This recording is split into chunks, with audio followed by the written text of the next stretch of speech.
Welcome to all. എല്ലാവർക്കും secret P S സിയിലേക്ക് സ്വാഗതം. ഇന്ന് നമ്മൾ നോക്കാൻ പോകുന്നത് ഒരു മോഡൽ ക്വസ്റ്റ്യൻ പേപ്പർ ഉണ്ടോ. നമ്മൊരു ക്ലാസ് ഓൾറെഡി ചെയ്തിട്ടുണ്ടായിരുന്നു, secretariat office അറ്റൻഡിൻ്റെ model paper.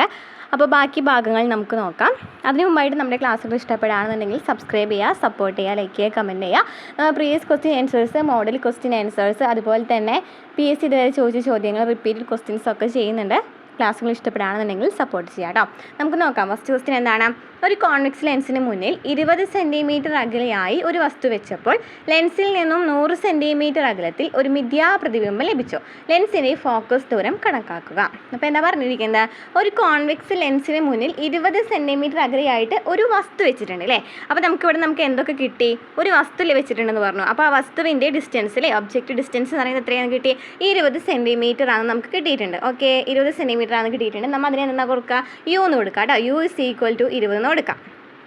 Okay, object ഡിസ്റ്റൻസിനെ നമ്മൾ യു എന്നാണ് പറയുക. അപ്പോൾ യു ഇസ് ഈക്വൽ ടു 20 എന്നുള്ളത് കിട്ടിയിട്ടുണ്ട്. ഇവിടെ നമുക്ക് തന്നിട്ടുള്ളത് in front of the lens ആണല്ലേ. എന്താ പറഞ്ഞിരിക്കുന്നത്? ഒരു കോൺവെക്സ് ലെൻസിന് മുന്നിലാണ് പറഞ്ഞിരിക്കുന്നത്. ഒരു കോൺവെക്സ് ലെൻസിന് മുന്നിലാണെന്നുണ്ടെങ്കിൽ അവിടുത്തെ സൈൻ എപ്പോഴും എന്തായിരിക്കും? മൈനസ് ആയിരിക്കും. അപ്പോൾ യു ഇസ് ഈക്വൽ ടു നമുക്ക് കിട്ടിയത് എന്താണ്? -20 എന്നാണ് നമുക്ക് കിട്ടിയത്. ഓക്കെ, അതായത് നമുക്കിവിടെ 20 സെൻറ്റിമീറ്റർ ലെൻസ്, ഒരു കോൺവെക്സ് ലെൻസിന് മുന്നിൽ 20 സെൻറ്റിമീറ്റർ അകലെയായിട്ടാണ് ഒരു വസ്തു വെച്ചിട്ടുള്ളതെന്ന് മനസ്സിലായി. അപ്പോൾ നമുക്ക് തന്നിരിക്കുന്നതിൽ യു നമുക്കില്ല, യു എന്ന് പറയുന്നതാണ് ഒബ്ജക്റ്റ് ഡിസ്റ്റൻസ് എന്ന് പറയുന്നത്. അപ്പോൾ നമുക്ക് യു തന്നിട്ടുണ്ട്. എത്രയാണ്? യു ഇസ് ഈക്വൽ ടു 20 ആണ്. പക്ഷേ നമുക്കിവിടെ വ്യത്യാസം എന്ന് വെച്ചാൽ എന്താണ്? കോൺവെക്സ് ലെൻസിന് മുമ്പിലാണ് വെച്ചിരിക്കുന്നത്. അപ്പോൾ നമുക്കിവിടെ മൈനസ് ചിഹ്നമായിരിക്കും വരാമെന്നുള്ളത് പഠിച്ചിരിക്കാം. ഇനി നമുക്ക് തന്നിട്ടാണ് ലെൻസിൽ നിന്നും 100 സെൻറ്റിമീറ്റർ അകലത്തിൽ ഒരു മിഥ്യാപ്രതിബിംബം ലഭിച്ചു എന്ന് പറഞ്ഞിട്ടുണ്ടല്ലോ. 100 സെൻറ്റിമീറ്റർ അകലത്തിൽ ഒരു എന്താണ് പറഞ്ഞിരിക്കുന്നത്? ഒരു മിഥ്യാപ്രതിബിംബം ലഭിച്ചു എന്നാണ് പറഞ്ഞിരിക്കുന്നത്.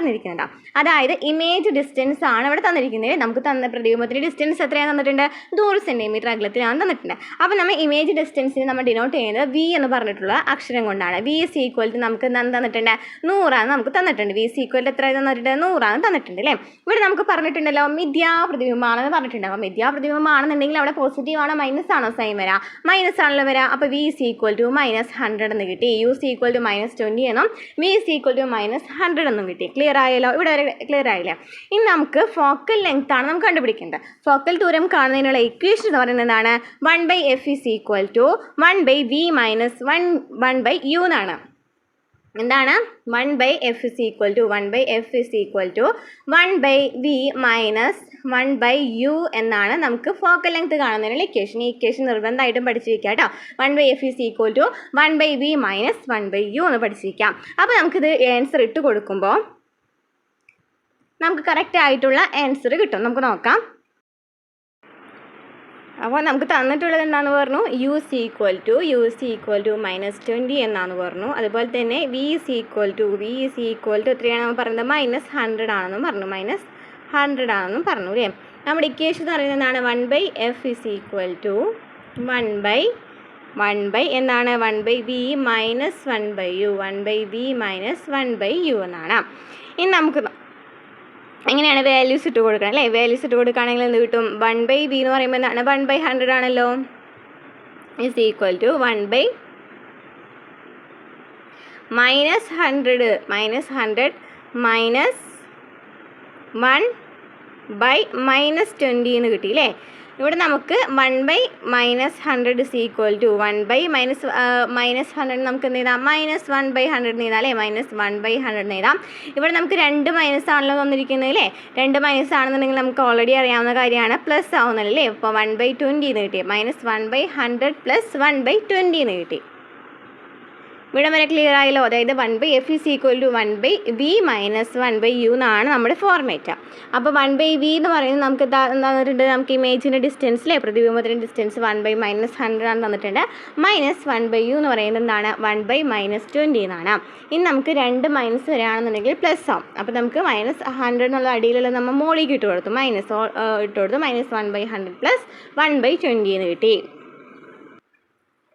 അപ്പോൾ ഇത് നമുക്ക് ചെയ്ത് വരുമ്പോൾ കിട്ടുന്ന ആൻസർ എന്ന് പറയുന്നത് നമുക്ക് നോക്കാം. ഇത് നമുക്ക് ചെയ്ത് വരുമ്പോൾ നമുക്ക് 4/100 എന്നാണ് കിട്ടുക. ചെയ്ത് നോക്കാം കേട്ടോ. 4/100 എന്നാണ് കിട്ടുക. 4/100 1/f എന്ന് പറയുന്നതാണ് എന്ത് കിട്ടുന്നത്? 4/100 എന്ന് കിട്ടുന്നത്. 1/f ഇസ് ഈക്വൽ ടു 4/100 ആണ്. അപ്പോൾ f ഇസ് ഈക്വൽ ടു എത്രയായിരിക്കും? നേരെ തിരിച്ചിട്ടാൽ പോരെ. f ഇസ് ഈക്വൽ ടു 100/4 അല്ലേ. 100/4 ഇസ് ഈക്വൽ ടു എത്രയാണ്? 25 എന്ന് കിട്ടി. +25 എന്ന് കിട്ടി അല്ലേ. +25 എന്നാണ് ആൻസർ വരുന്നത്. ക്ലിയർ ആയല്ലോ? ഇവിടെ വരെ ക്ലിയർ ആയല്ലോ? അപ്പോൾ നമുക്ക് കോൺവെക്സ് ലെൻസ് ആണ് നമുക്ക് ഫോക്കൽ ലെങ്ത് ആണ് കണ്ടുപിടിക്കേണ്ടത്. നമുക്ക് ഇക്വേഷൻ പറയുന്നത് 1/f is equal to 1/v minus 1/u ആണ്. v എന്ന് പറയുന്നത് എന്താണ്? ഇമേജ് ഡിസ്റ്റൻസ് ആണ്. u എന്ന് പറയുന്നത് ഒബ്ജക്റ്റ് ഡിസ്റ്റൻസ് ആണ്. നമുക്ക് ഇപ്പോൾ ഫ്രണ്ട് കോൺവെക്സ് ലെൻസിൻ്റെ മുമ്പിലായ കാരണം നമ്മൾ മൈനസ് ഇട്ട് കൊടുക്കുകയാണ് എന്തിന്? ഒബ്ജക്റ്റ് ഡിസ്റ്റൻസിന്.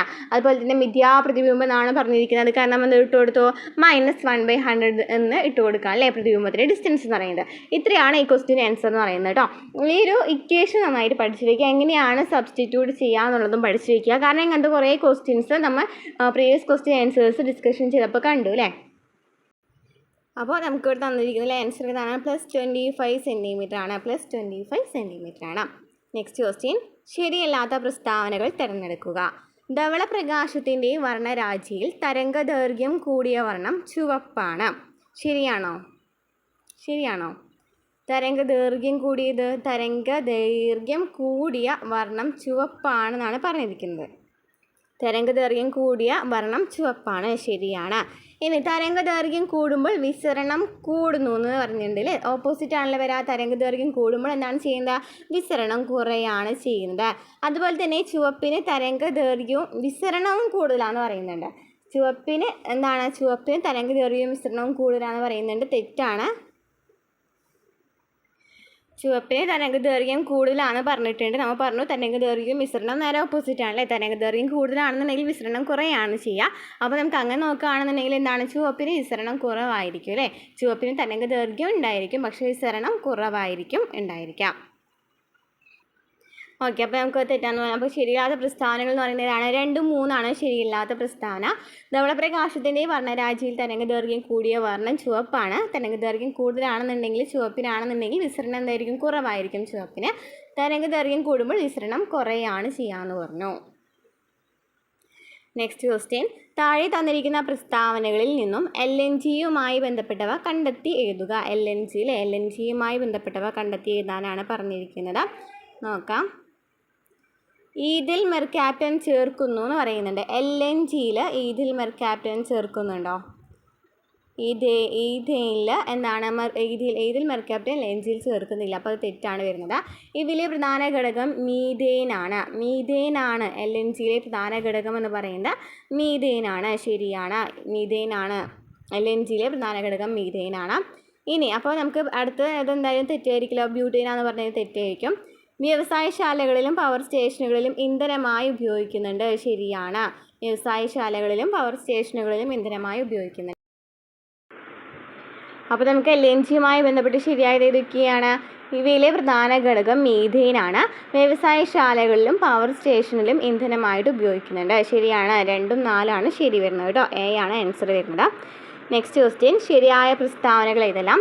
കവിയും മുൻ ചീഫ് സെക്രട്ടറിയുമായ K. ജയകുമാറിന് 2024 കേന്ദ്ര സാഹിത്യ അക്കാദമി പുരസ്കാരം ലഭിച്ചു. കവിയും മുൻ ചീഫ് സെക്രട്ടറിയുമായ K. ജയകുമാറിന് 2024 എന്ത് ലഭിച്ചിട്ടുണ്ടായിരുന്നു? കേന്ദ്ര സാഹിത്യ അക്കാദമി പുരസ്കാരം ലഭിച്ചിട്ടുണ്ടായിരുന്നു. അപ്പോൾ 2024 കേന്ദ്ര സാഹിത്യ പുരസ്കാരം ലഭിച്ചത് ആർക്കാണ്? K. ജയകുമാറിനാണ്. ശരിയാണ്. നെക്സ്റ്റ്, 2023 JC ഡാനിയൽ പുരസ്കാര നേതാവ് ഷാജി N. കരുണാണ്. 2023 JC ഡാനിയൽ പുരസ്കാര ജേതാവ് ആരാണ്? ഷാജി N. കരുണാണ്. ശരിയാണ്. 2023 സാക്കിർ ഹുസൈന് പത്മവിഭൂഷൺ ലഭിച്ചിട്ടുണ്ടായിരുന്നു. ശരിയാണ്, 2023 സാക്കിർ ഹുസൈന് പത്മവിഭൂഷൺ ലഭിച്ചിട്ടുണ്ട്. ശരിയാണ്. 2024 കേരള നിയമസഭയുടെ സാഹിത്യ പുരസ്കാരം T. പത്മനാഭനാണ് നൽകിയെന്നാണ് നമുക്ക് തന്നിരിക്കുന്നത്. അത് തെറ്റാണ്. 2024 കേരള നിയമസഭയുടെ സാഹിത്യ പുരസ്കാരം ആർക്കാണ് ലഭിച്ചത്? M. മുകുന്ദനാണ്. 2024 കേരള നിയമസഭയുടെ പുരസ്കാരം ലഭിച്ചിട്ടുള്ളത് ആർക്കായിരുന്നു? M. മുകുന്ദനാണ്. T. പത്മനാഭൻ എല്ലാവർക്കാണ് M. മുകുന്ദനാണ് ലഭിച്ചിട്ടുണ്ടായിരുന്നത്. അപ്പോൾ നമുക്ക് 1, 2, 3 ആണ് ശരി വരുന്നത്. നോക്കാം. കവിയും മുൻ ചീഫ് സെക്രട്ടറിയുമായ K. ജയകുമാറിന് 2024 കേന്ദ്ര സാഹിത്യ അക്കാദമി പുരസ്കാരം ലഭിച്ചു. 2023 JC ഡാനിയൽ പുരസ്കാര ജേതാവ് ഷാജി N. കരുണാണ്. 2023 സാക്കിർ ഹുസൈന് പത്മവിഭൂഷൺ ലഭിച്ചു. 2024 കേരള നിയമസഭയുടെ സാഹിത്യ പുരസ്കാരം M. മുകുന്ദന് ലഭിച്ചു. നെക്സ്റ്റ് ക്വസ്റ്റ്യൻ, താഴെ കൊടുത്തിരിക്കുന്നവ പരിഗണിക്കുക. ചൈന, ജപ്പാൻ, ദക്ഷിണ കൊറിയ, ഇന്ത്യ. ഏഷ്യൻ ഗെയിംസിലെ 2023 മെഡൽ പട്ടികയിലെ ക്രമം തിരഞ്ഞെടുക്കുക എന്നാണ് പറഞ്ഞിരിക്കുന്നത് അല്ലേ. ഏതാണ് വരാൻ നോക്കാം. ഇതേ സെയിം ഓർഡർ തന്നെയാണ് വരുന്നത്. ചൈന, ജപ്പാൻ, ദക്ഷിണ കൊറിയ, ഇന്ത്യ. ഏറ്റവും കൂടുതൽ ലഭിച്ചതായിരിക്കുമായിരുന്നു ചൈനയ്ക്കായിരുന്നു അല്ലേ. Asian games 2023 Asian games medal പട്ടികയിലെ ക്രമമാണ് ചോദിച്ചിരിക്കുന്നത്. 2023 ഏഷ്യൻ ഗെയിംസിൽ ഏറ്റവും കൂടുതൽ മെഡൽ ലഭിച്ചത് ചൈനയ്ക്കായിരുന്നു. 383 മെഡലാണ് ഉണ്ടായിരുന്നത് കേട്ടോ. ചൈനയ്ക്ക് എത്ര മെഡൽ ലഭിച്ചു? 383 മെഡലാണ് ലഭിച്ചത്. രണ്ടാമത് ജപ്പാനാണ്. ജപ്പാന് 188 മെഡലാണ് ജപ്പാൻ ലഭിച്ചത്. മൂന്നാമത് ദക്ഷിണ കൊറിയയാണ്. ദക്ഷിണ കൊറിയയ്ക്ക് 190 മെഡലാണ് ലഭിച്ചത്. നാലാമത് ഇന്ത്യയാണ്. ഇന്ത്യക്ക് ലഭിച്ചത് എത്രയാണ്? 107 മെഡലാണ് ലഭിച്ചിട്ടുണ്ടായിരുന്നത്. 107 മെഡലാണ് ലഭിച്ചിട്ടുണ്ടായിരുന്നത്. ചൈനയ്ക്ക് എത്രയായിരുന്നു പറഞ്ഞത്? 383 മെഡലാണ് പറഞ്ഞത്. അപ്പോൾ first China, second Japan, third ദക്ഷിണ Korea, fourth India. Next question. താഴെ തന്നിരിക്കുന്ന സൂചനകൾ പരിശോധിച്ച് വ്യക്തിയെ തിരിച്ചറിയുക. എന്താണ് ചോദിച്ചിരിക്കുന്നത്? കേരളത്തിലെ പ്രശസ്തമായ രംഗപട കലാകാരനാണ്. കേരളത്തിലെ പ്രശസ്തനായ രംഗപട കലാകാരനാണ് അദ്ദേഹം. രംഗപടത്തിനുള്ള സംസ്ഥാന അവാർഡ് നിരവധി തവണ ലഭിച്ചിട്ടുണ്ട്. രംഗപടത്തിന് സംസ്ഥാന അവാർഡ് നിരവധി തവണ ലഭിച്ചിട്ടുണ്ട് അദ്ദേഹത്തിന്. പിന്നെ എന്താണ് പറഞ്ഞിരിക്കുന്നത്? 1967 മുതൽ രംഗപട രംഗത്ത് പ്രവർത്തിച്ചിരുന്ന ഇദ്ദേഹത്തിന് കേരള സംഗീത നാടക അക്കാദമി ഫെലോഷിപ്പ് നൽകി ആദരിച്ചിട്ടുണ്ട്. എന്തൊക്കെയാണ് പറഞ്ഞത്? 1967 മുതൽ രംഗപട രംഗത്ത് പ്രവർത്തിച്ചിരുന്ന അദ്ദേഹത്തിന് കേരള സംഗീത നാടക അക്കാദമി ഫെലോഷിപ്പ് നൽകി ആദരിച്ചിട്ടുണ്ട്. അപ്പോൾ ഇത് ആരെക്കുറിച്ചിട്ടാണ് പറയുന്നത്? ഒന്നും കൂടി വായിച്ചു നോക്കാം. നോക്കാം. എന്താണ് പറഞ്ഞത്? കേരളത്തിലെ പ്രശസ്തനായ രംഗപട കലാകാരനാണ്. രംഗപടത്തിന് സംസ്ഥാന അവാർഡ് നിരവധി തവണ ലഭിച്ചിട്ടുണ്ട്. അതുപോലെ തന്നെ 1967 മുതൽ രംഗപട രംഗത്ത് പ്രവർത്തിച്ചിരുന്ന അദ്ദേഹത്തിന് കേരള സംഗീത നാടക അക്കാദമി ഫെലോഷിപ്പ് നൽകി ആദരിച്ചിട്ടുണ്ട്. ആരെക്കുറിച്ചാണ് പറഞ്ഞിരിക്കുന്നത്? ആരെക്കുറിച്ചിട്ടാണ്? ആർട്ടിസ്റ്റ് സുജാതൻ. നെക്സ്റ്റ്. ചുവടെ പറയുന്നവയിൽ ഏതെല്ലാം ഒളിമ്പിക്സ് മത്സരങ്ങളിലാണ് PT ഉഷ ഇന്ത്യയെ പ്രതിനിധീകരിച്ചിട്ടുള്ളത്? PT ഉഷ ഇന്ത്യയെ പ്രതിനിധീകരിച്ചിട്ടുള്ള ഒളിമ്പിക്സ് മത്സരങ്ങൾ ഏതൊക്കെയാണ് നോക്കാം. 1980 മോസ്കോ ഒളിമ്പിക്സിലുണ്ടായിരുന്നു അല്ലേ. 1980 Moscow Olympics. 1984 Los Angeles Olympics, അതും ശരിയാണ്. 1984 Los Angeles Olympics. 1988 Seoul Olympics. 1996 Atlanta Olympics. ഇതിലൊക്കെ എന്താണ്? PT ഉഷ ഇന്ത്യയെ പ്രതിനിധീകരിച്ചിട്ടുണ്ട്. ഇതൊക്കെയാണ് 1980 Moscow Olympics, 1984 Los Angeles Olympics, 1988 Seoul Olympics, 1996 Atlanta Olympics. Next question. ചുവടെ പറയുന്നവയിൽ ശക്തിയുടെ കവി എന്നറിയപ്പെടുന്നത് ആരെയാണ്? ഇടശ്ശേരി. ശക്തിയുടെ കവി എന്നറിയപ്പെടുന്ന ആരെയാണ്? ഇടശ്ശേരി. Next question. ഫോക്ലോർ അക്കാദമിയുടെ പ്രസിദ്ധീകരണം ഏതാണ്? പോലിയാണ്. ഫോക്ലോർ അക്കാദമിയുടെ പ്രസിദ്ധീകരണം ഏതാണ്? പോലി. നെക്സ്റ്റ്. താഴെ തന്നിരിക്കുന്നതിൽ ശരിയായ ജോഡി തിരഞ്ഞെടുക്കുക.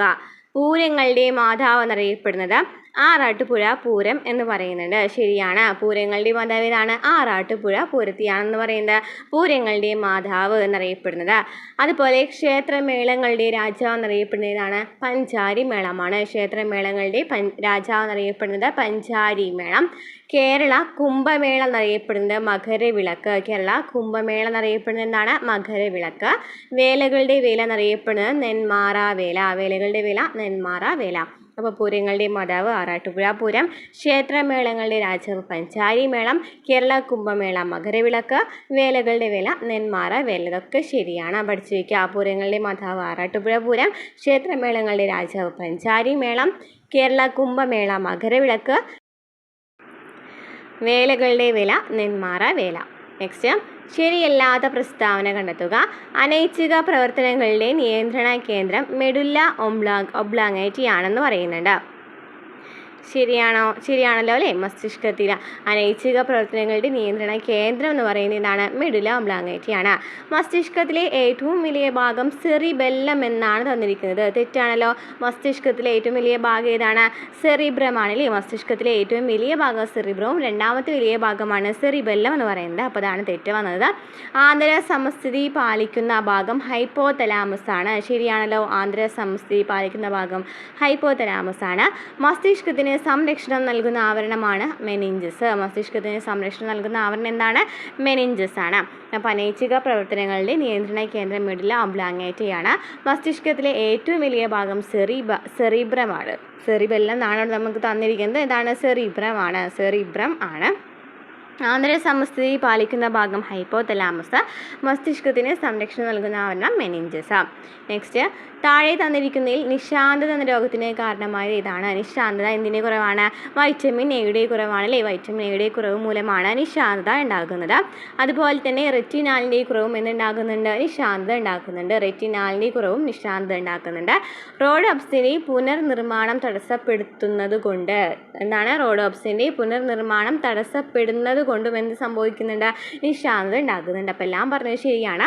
നിശാന്തതയ്ക്ക് കാരണം എന്തൊക്കെയാണ്? വൈറ്റമിൻ എയുടെ കുറവ്, റെറ്റിനാലിൻ്റെ കുറവ്, റോഡോപ്സിൻ്റെ പുനർനിർമ്മാണം തടസ്സപ്പെടുന്നത് കൊണ്ടൊക്കെ എന്ത് സംഭവിക്കുന്നുണ്ട്?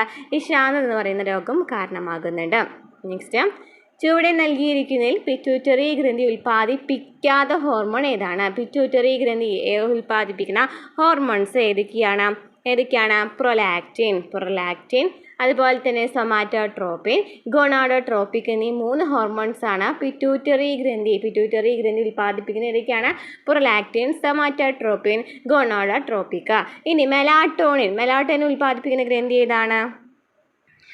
പീനിയൽ ഗ്ലാൻഡ് അല്ലേ? പീനിയൽ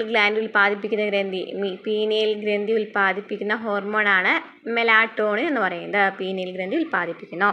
നെക്സ്റ്റ്, ഗാഢമായ ഉച്ഛ്വാസത്തിന് ശേഷം ശക്തിയായി നിശ്വസിക്കുമ്പോൾ പുറത്തു പോകുന്ന വായുവിൻ്റെ അളവിനെ എന്തെന്നാണ് പറയുന്നത്?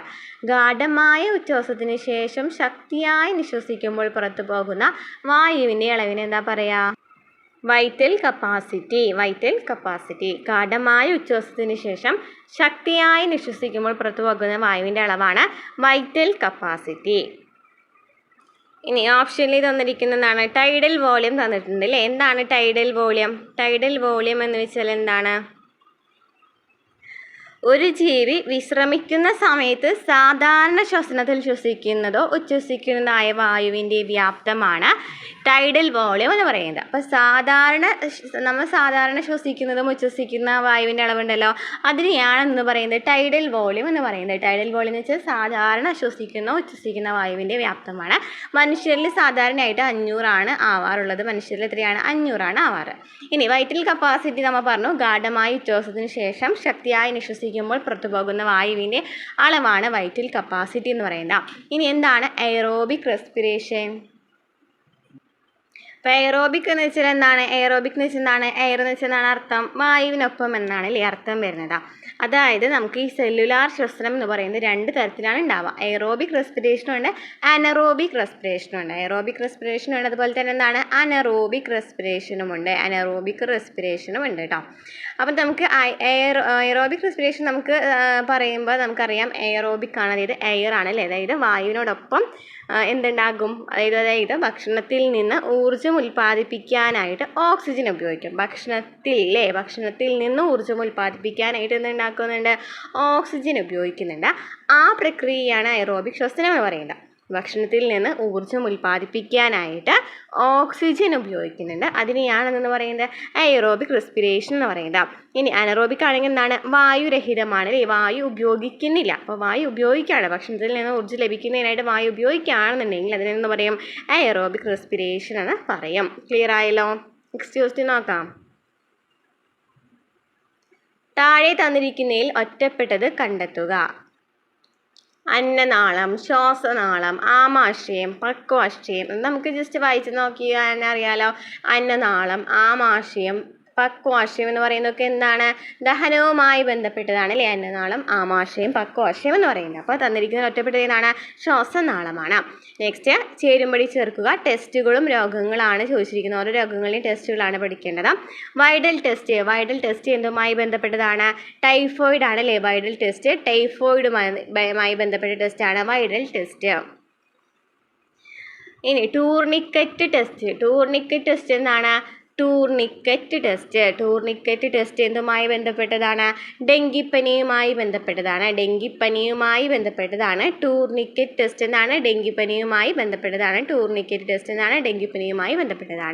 ഇനി എലിസ ടെസ്റ്റ് എന്തുമായി ബന്ധപ്പെട്ടതാണ്? എലിസ ടെസ്റ്റ് എന്ന് പറയുന്നത് എന്തുമായി ബന്ധപ്പെട്ടതാണ്? എയ്ഡ്സുമായി ബന്ധപ്പെട്ടതാണ് അല്ലേ? ELISA test. Next, histamine test എന്തുമായി ബന്ധപ്പെട്ടതാണ്? ഹിസ്റ്റമിൻ ടെസ്റ്റ് കുഷ്ഠവുമായി ബന്ധപ്പെട്ടതാണ്. ഇനി ഇഷിഹാര ടെസ്റ്റ് വർണ്ണാന്ധതയുമായി ബന്ധപ്പെട്ടതാണ് ഇഷിഹാര ടെസ്റ്റ്. അപ്പോൾ എന്തൊക്കെയാണ് പറഞ്ഞത്? ഓരോന്നും വൺ വേർഡ് ആയിട്ട് ചോദിക്കുക. ഇതിപ്പോൾ എല്ലാം കൂടി ഒരുമിച്ച് ഒരു ക്വസ്റ്റ്യനിൽ ഉൾപ്പെടുത്തി അല്ലേ? വൈഡൽ ടെസ്റ്റ് എന്ന് വെച്ചാൽ ടൈഫോയിഡ് അളക്കുന്നതാണ് അല്ലേ? ടൈഫോയിഡുമായി ബന്ധപ്പെട്ട ടെസ്റ്റാണെന്ന് പറയുന്നത് വൈഡൽ ടെസ്റ്റ് എന്ന് പറയുന്നത്. ഇനി ടൂർണിക്കറ്റ് ടെസ്റ്റ് ഡെങ്കിപ്പനിയുമായി ബന്ധപ്പെട്ടതാണ്. എലിസ ടെസ്റ്റ് എയ്ഡ്സുമായി ബന്ധപ്പെട്ടതാണ്. ഹിസ്റ്റമിൻ ടെസ്റ്റ് കുഷ്ഠവുമായി ബന്ധപ്പെട്ടതാണ്. ഇഷിഹാര ടെസ്റ്റ് എന്താണ്? വർണ്ണാന്ധതയുമായി ബന്ധപ്പെട്ടതാണ്. ഓക്കെ, ക്ലിയർ ആയല്ലോ? നെക്സ്റ്റ് ക്വസ്റ്റ്യൻ നോക്കാം. നെക്സ്റ്റ് ക്വസ്റ്റ്യൻ, 97ാം ഓസ്കർ അവാർഡുമായി ബന്ധപ്പെട്ട ശരിയായ പ്രസ്താവന ഏതാണ്? 97ാമത്തെ ഓസ്കർ അവാർഡുമായി ബന്ധപ്പെട്ട് ശരിയായ പ്രസ്താവന അല്ലേ? മികച്ച ചിത്രമായി തിരഞ്ഞെടുക്കപ്പെട്ടത് അനോറയാണ്. ശരിയാണ്. മികച്ച നടനായി തിരഞ്ഞെടുക്കപ്പെട്ടത് 97ാമത്തെ ഓസ്കർ അവാർഡിൽ മികച്ച നടനായി തിരഞ്ഞെടുക്കപ്പെട്ടത് ആഡ്രിയൻ ബ്രോഡിയാണ് മികച്ച നടനായി തിരഞ്ഞെടുക്കപ്പെട്ടത്. അതുപോലെ തന്നെ നെക്സ്റ്റ് എന്താണ് പറഞ്ഞിരിക്കുന്നത്? മികച്ച നടിയായി തിരഞ്ഞെടുക്കപ്പെടുന്നത് മൈക്കി മാഡിസൺ ആണ്. മൈക്കി മാഡിസണെയാണ്. അതും ശരിയാണ്. അപ്പോൾ 97ാമത്തെ ഓസ്കാർ അവാർഡിൽ മികച്ച ചിത്രമായി തിരഞ്ഞെടുക്കപ്പെട്ടത് എന്താണ്? അനോറ. മികച്ച നടനായി തിരഞ്ഞെടുക്കപ്പെട്ടത് ആഡ്രിയൻ ബ്രോഡി. അതുപോലെ തന്നെ എന്താണ് പറഞ്ഞിരിക്കുന്നത്? മികച്ച നടിയായി തിരഞ്ഞെടുക്കപ്പെട്ടത് മൈക്കി മാഡിസൺ. നെക്സ്റ്റ് ക്വസ്റ്റ്യൻ, ഓഹരി വിപണി നിയന്ത്രണ ഏജൻസിയായ സെബിയുടെ മേധാവിയായി പുതിയതായി നിയമിതനായത് ആരാണ്? ഇപ്പോഴത്തെ സെബിയുടെ മേധാവി ആരാണ്? സെബി എന്ന് വെച്ചാൽ ഒരു ഓഹരി വിപണി നിയന്ത്രണ ഏജൻസിയാണ് അല്ലേ? ഇപ്പോൾ നിയമിതനായത് ആരാണ്? തുഹിൻ കാന്ത പാണ്ഡെയാണ് സെബിയുടെ ഇപ്പോഴത്തെ മേധാവി. തുഹിൻ കാന്ത പാണ്ഡെ. നെക്സ്റ്റ് ക്വസ്റ്റ്യൻ, ഇന്ത്യൻ നാവികസേനയ്ക്ക് നിർമ്മിച്ച പുതിയ ആസ്ഥാന മന്ദിരം നൗസേനാ ഭവൻ സ്ഥിതി ചെയ്യുന്നത് എവിടെയാണ്? ഇന്ത്യൻ നാവികസേനയ്ക്ക് നിർമ്മിച്ച പുതിയ ആസ്ഥാന മന്ദിരം എന്താണ്? നൗസേനാ ഭവൻ എന്നാണ്. ഇന്ത്യൻ നാവികസേനയ്ക്ക് നിർമ്മിച്ച പുതിയ ആസ്ഥാന മന്ദിരമാണ് നൗസേനാ ഭവൻ. സ്ഥിതി ചെയ്യുന്നത് എവിടെയാണ്? ഡൽഹിയിലാണ്. നെക്സ്റ്റ്, ഏത് രാജ്യത്തിൽ നിന്നാണ് ചീറ്റപ്പുലികളെ 2022 ഇന്ത്യയിൽ കൊണ്ടുവന്നത്? ഏത് രാജ്യത്തിൽ നിന്നാണ് 2022 ചീറ്റപ്പുലികളെ ഇന്ത്യയിലേക്ക് കൊണ്ടുവന്നത്? ഏത് രാജ്യത്തിൽ നിന്നാണ്? നമീബിയയിൽ നിന്നാണ്. നെക്സ്റ്റ്, പക്ഷിമൃഗാദികൾ എന്ന പദത്തെ ഘടകപദങ്ങളാക്കി വിപുലീകരിക്കുമ്പോൾ എന്താണ്? പക്ഷിമൃഗാദികൾ എന്ന പദത്തെ ഘടകപദങ്ങളാക്കി വിപുലീകരിക്കുമ്പോൾ എന്താണ് എങ്ങനെയാണ് ഇതാ? പക്ഷിമൃഗം ആദിയായവ എന്നാണ്.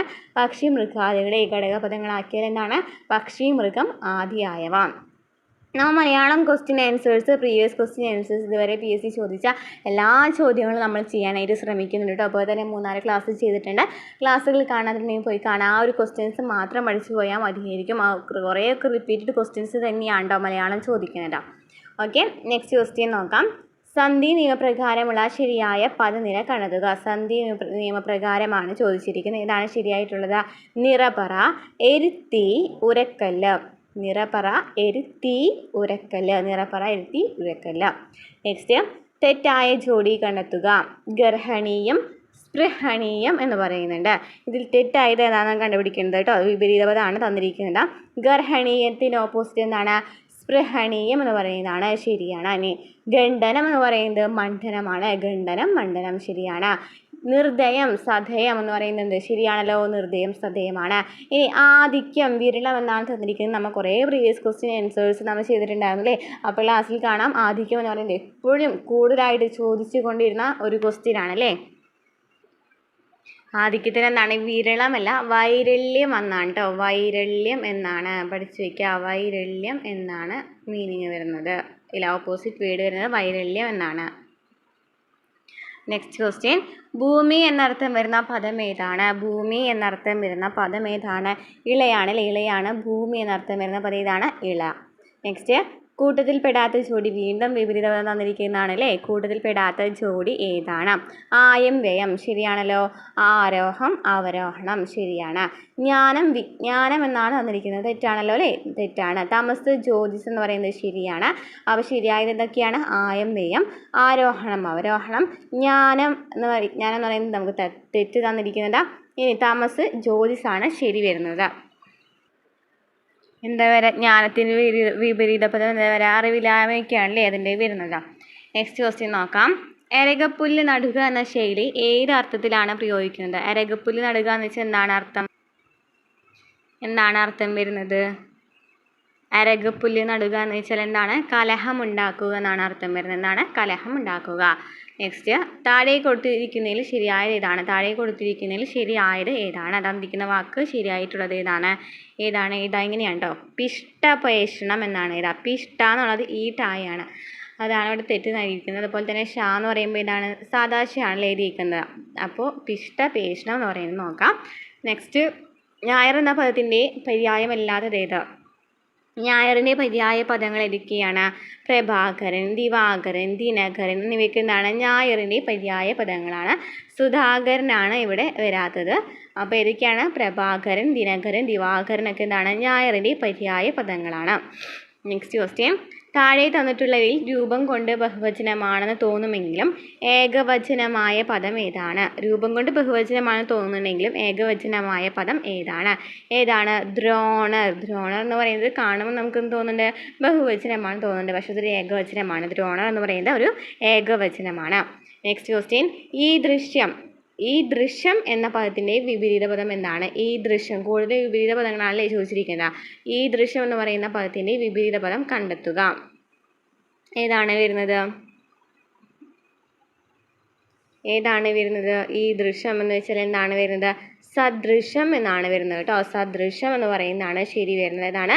സദൃശ്യം എന്നാണ് പറയാം. നെക്സ്റ്റ് ഇംഗ്ലീഷാണ്.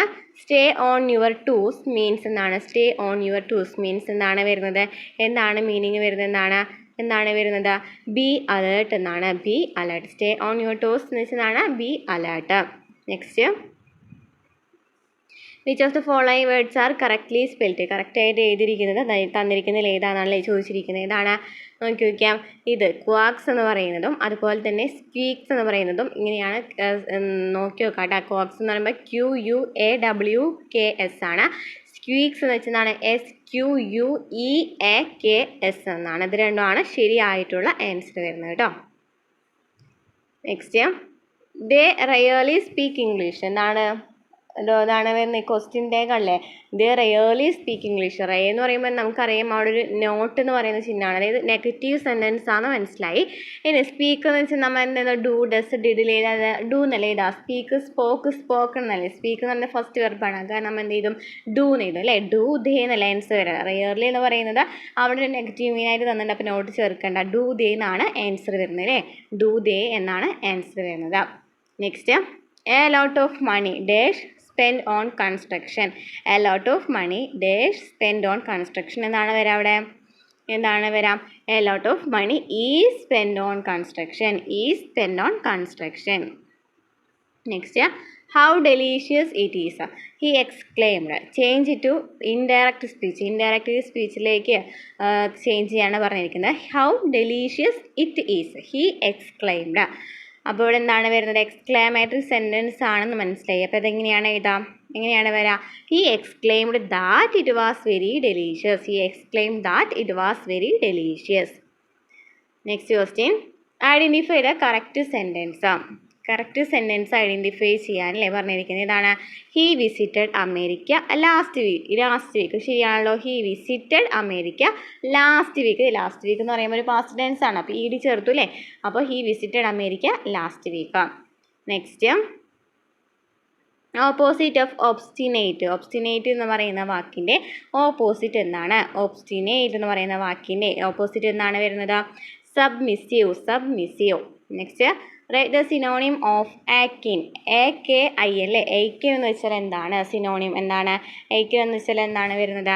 സിമിലർ എന്നാണ് വരുന്നത്. Next the music band played A beautiful melody on occasion change the voice. Music band played A beautiful melody on the occasion. അതിന് നമുക്ക് എന്താണ് ഒക്കേഷൻ എന്നതിൻ്റെ വോയിസ് ചേഞ്ച് ചെയ്യാനാണ് പറഞ്ഞിരിക്കുന്നത് അല്ലേ. എങ്ങനെയാണ് എഴുതാം? A beautiful melody was played by the music band on the occasion. A beautiful melody was played by the music band on the occasion. Next Sydney Carton proposal to Lucie but she dash the offer of marriage. എന്നാണ് പറഞ്ഞിരിക്കുന്നത്? Sydney Carton proposal to Lucie but she dash offer the marriage എന്നാണ് വരുന്നത്. ഇവിടെ എന്താ വരിക? Turn down എന്ന് വെച്ചെന്താണ്? Reject something proposal എന്നൊക്കെയാണ് മീനിങ് വരുന്നത് കേട്ടോ. അപ്പോൾ ഇവിടെ എന്താ വരുന്നത്? ടേൺ ഡൗൺ എന്നാണ് വരുന്നത്. നെക്സ്റ്റ് മാത്സ് ആണ്. ഞാൻ ജസ്റ്റ് വായിച്ചു പോകാം. പോസ് ചെയ്തിട്ട് കറക്റ്റ് ആൻസർ കണ്ടുപിടിക്കാം കേട്ടോ. ജോൺ വീട്ടിൽ നിന്ന് 12 കിലോമീറ്റർ കിഴക്കോട്ട് നടന്ന ശേഷം വലത്തേക്ക് തിരിഞ്ഞ് 4 കിലോമീറ്റർ നടന്നു. വീണ്ടും വലത്തേക്ക് തിരിഞ്ഞ് 8 കിലോമീറ്റർ നടന്നു. അതിനുശേഷം വീണ്ടും വലത്തേക്ക് തിരിഞ്ഞ് 1 കിലോമീറ്റർ നടന്നുവെങ്കിൽ ജോൺ വീട്ടിൽ നിന്ന് എത്ര അകലത്തിലാണ്? ആൻസർ വരുന്നത് 5 കിലോമീറ്റർ എന്നാണ്. നെക്സ്റ്റ് ഇന്ന് ഞായറാഴ്ചയാണെങ്കിൽ ഇന്ന് മുതൽ 150 ദിവസം കഴിഞ്ഞ് വരുന്ന ദിവസം എന്തായിരിക്കും? ബുധനായിരിക്കും. വിട്ടുപോയ ഭാഗം പൂരിപ്പിക്കുക. 93. വിട്ടുപോയ ഭാഗം പൂരിപ്പിക്കുക. ആൻസർ വരുന്നത് 54. നെക്സ്റ്റ് 10 വർഷം മുമ്പ് സുരേഷിൻ്റെ പ്രായം മകൻ്റെ പ്രായത്തിന് 4 മടങ്ങായിരുന്നു. ഇപ്പോൾ മകൻ്റെ പ്രായം 24 വയസ്സാണെന്നുണ്ടെങ്കിൽ സുരേഷിൻ്റെ ഇപ്പോഴത്തെ വയസ്സ് എത്രയാണ്? 66. ഒരു കോഡ് ഭാഷയിൽ നേഷൻ എന്നതിനെ ആൻറ്റീനോ എന്നെഴുതിയാൽ ഷിംലയെ എങ്ങനെ എഴുതാം? ഷിംലയെ HS മിയാൽ എന്നെഴുതാം.